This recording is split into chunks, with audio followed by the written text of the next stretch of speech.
Demokrasi ala seorang Prabowo Subianto ini seperti apa nanti diterapkan? Demokrasi itu kedaulatan rakyat, rakyat yang berkuasa.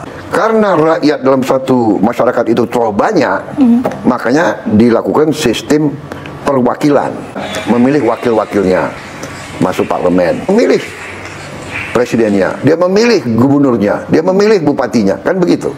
Founding fathers kita merancang negara kita ini adalah demokrasi, bukan kerajaan. Setelah pengalaman kita sekian puluh tahun, sistem demokrasi yang pas untuk kita, yang cocok untuk kita, tetap rakyat harus berkuasa. Tapi jangan juga demokrasi ini dibajak oleh kekuatan-kekuatan tertentu sehingga forumnya demokratis, prosesnya demokratis, tapi intinya tidak mencapai tujuan dan kepentingan rakyat tuh. Pak, rakyat boleh bersuara atau mengkritik pemerintah tidak? Harus dan boleh.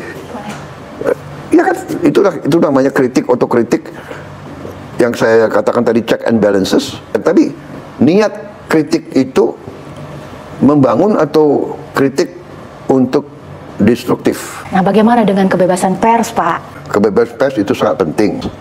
Rakyat bisa dapat informasi.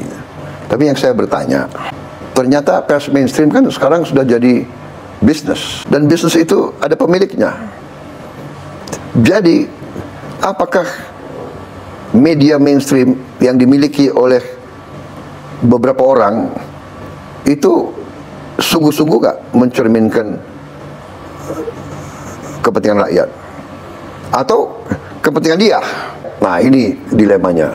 Hukum itu tumpul ke atas, tajam ke bawah. Harus ada usaha besar, ya.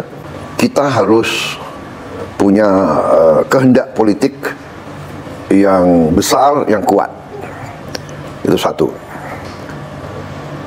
Kedua, kita harus perbaiki kualitas hidup semua penegak hukum.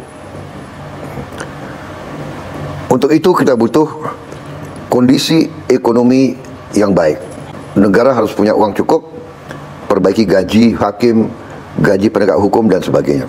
Kemudian dengan semua sistem, ada pers, sosial media, ormas, LSM, kita bisa mempengaruhi, kita bisa membuat hukum itu tidak tumpul ke atas, tajam ke bawah.